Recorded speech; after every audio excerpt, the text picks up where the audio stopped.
کہانیاں ہیں، دیکھتے کیوں نہیں؟ ایک روٹی کا ٹکڑا، ایک روٹی لے کے آؤ، ہاں اس پر سب کا کنٹرول ہے۔ اگر گیہوں کی روٹی ہے تو کسان نے بویا ہوگا، فصل اگایا ہوگا، کٹائی کیا ہوگا، اس کے بعد بازار میں گیہوں آئے ہوں گے، وہاں تک بھی کتنے گیہوں آپ کو خریدنا ہے وہ آپ کا اختیار ہے۔ 1 کلو لینا ہے، 2 کلو لینا ہے، آپ لو۔ آٹا باریک پسوانا ہے، موٹا پسوانا آپ کا اختیار ہے۔ آٹے کے بعد روٹی بڑی بنانا ہے، چھوٹی بنانا ہے، آپ کا اختیار ہے۔ تیل والی بنانا ہے، سوکھی بنانا ہے، آپ کا اختیار ہے۔ روٹی بیل کر کے بنانا ہے، ہاتھ سے مار کے بنانا ہے، آپ کا اختیار۔ روٹی پوری بن گئی، لقمے 4 کر کے کھانا ہے کہ 6 کر کے کھانا ہے، آپ کا اختیار۔ سب یہاں تک تو تمہارا اختیار، چبا کر کے نگل جانے کے بعد اس روٹی سے گوشت کتنا بننا ہے، خون کتنا بننا ہے، پیپ کتنا بننا ہے، اس میں تمہارا کوئی اختیار نہیں۔ کون بناتا ہے؟ اس ایک روٹی سے گوشت بھی بنتا ہے، خون بھی بنتا ہے، اور فضلہ بھی بنتا ہے، جسم کی جو ضروریات ہیں، منی کے قطرے بھی بنتے ہیں۔ ایک روٹی خون کیسے بناتی ہے، منی کا قطرہ کیسے بناتی ہے، گوشت کیسے بناتی ہے، اور ماں کے سینے میں دودھ کیسے بناتی ہے، یہ تمام چیزیں ایک روٹی۔ پتہ یہ چلا جب تک منہ سے باہر ہے میرا کنٹرول ہے، منہ کے اندر جانے کے بعد خالق کائنات کے نظام میں چلا جاتا ہے۔ یہ ہماری ذات میں موجود نشانی ہے، ہماری ذات کے اندر ہمارا کنٹرول نہیں ہے۔ اور کیا آپ نے کبھی محسوس کیا خون اور دودھ کتنے اپوزٹ لگتے ہیں؟ نہ ان کی رنگت میں کوئی مشابہت ہے، دیکھنے میں کوئی مثل لگتا ہے، ایک لال اور ایک سفید، نہ خوشبو میں ہے، دونوں میں کوئی میل جول ہے۔ خون کی بو الگ ہے، دودھ کی بو الگ ہے، نہ دیکھنے میں، نہ سونگھنے میں، نہ چکھنے میں کوئی ذرا برابر بھی ان کے اندر مشابہت نہیں۔ خون چکھ کر کے دیکھ لو، دودھ چکھ کر کے دیکھ لو، زمین آسمان کا فرق ہے۔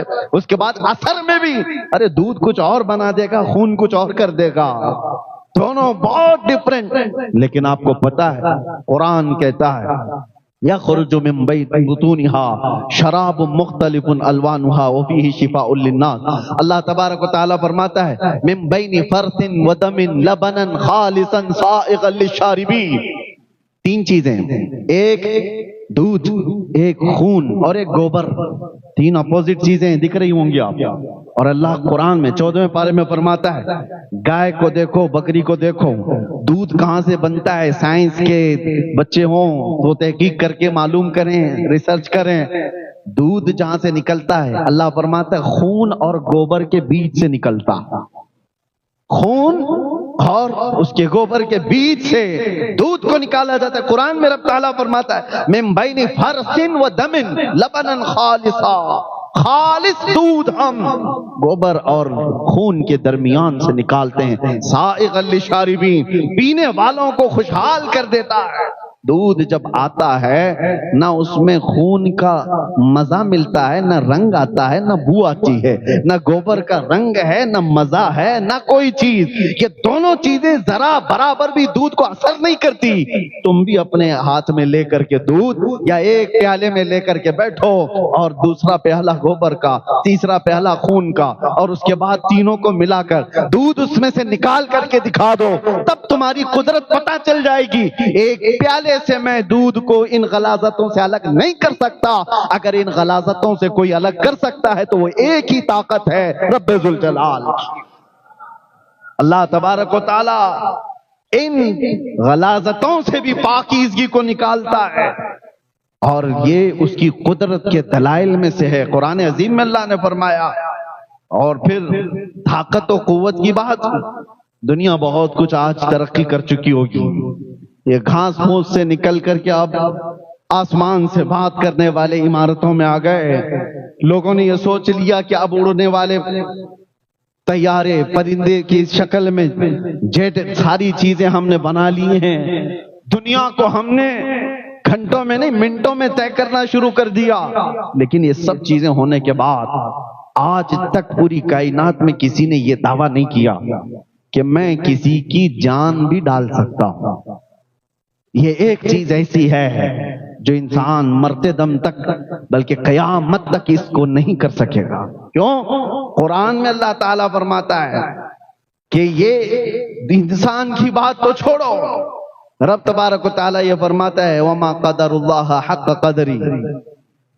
اللہ تعالیٰ فرماتا ہے کہ لَن يَخْلُقُوا ذُبَابًا وَلَوِ اجْتَمَعُوا لَهُ، سارے انسان مل جائیں تب بھی وہ ایک مکھی نہیں بنا سکتے، ایک مکھی نہیں بنا سکتے. لَن يَخْلُقُوا ذُبَابًا، قرآن کا لفظ میں کہہ رہا ہوں، وَلَوِ اجْتَمَعُوا لَهُ، سارے لوگ مل کر کے اس پر کوشش کر لیں تو ایک مکھی نہیں بنا سکتے جو جان ڈالنا ہے اس کے اندر، جاندار چیز کو نہیں بنا سکتے.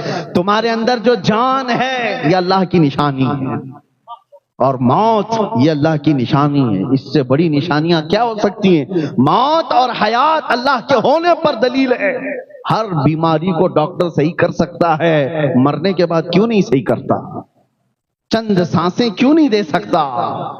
ارے میرے عزیزو، تاریخ میں موجود ہے ایک بہت بڑا امیر زادہ کوریا کا رہنے والا جو حکومتوں کو خرید لیا کرتا تھا، ملین نہیں بلین ڈالرز کا مالک، لیکن بیمار ہوا. یہ 2012 اور 14 کی بات میں عرض کر رہا ہوں. ایک بہت بڑی ٹیلی فون کمپنی کا مالک دنیا میں جس نے پورا ہنگامہ مچا رکھا تھا، بیمار ایسا ہوا کہ بستر پر گرا. جانتے ہو پر ڈے اس کو ڈاکٹر دیکھنے کے لیے جو آتے تھے 1 کروڑ کا خرچہ تھا. 1 کروڑ پر ڈے. سارے لوگ مل کر 6 سال تک اس کو بستر سے اٹھانے کی کوشش کرتے رہے، اور 6 سال میں کتنے کروڑ جا چکے ہوں گے؟ کروڑوں. لیکن 6 سال کے بعد دنیا کے ٹاپ لیول کے ڈاکٹرز نے اپنی عاجزی کا اعلان کیا اور کہا کہ صاحب ثروت جنہوں نے کئی 100 کروڑ کے خرچ کر چکے ان کی سانسیں بند ہو چکی، ہم نہ بستر سے اٹھا سکے نہ ایک سانس زیادہ دے سکے. ہمارے زندگیوں میں جو سانسیں چل رہی ہیں خدا کے ہونے کی نشانی وہ رب ہے.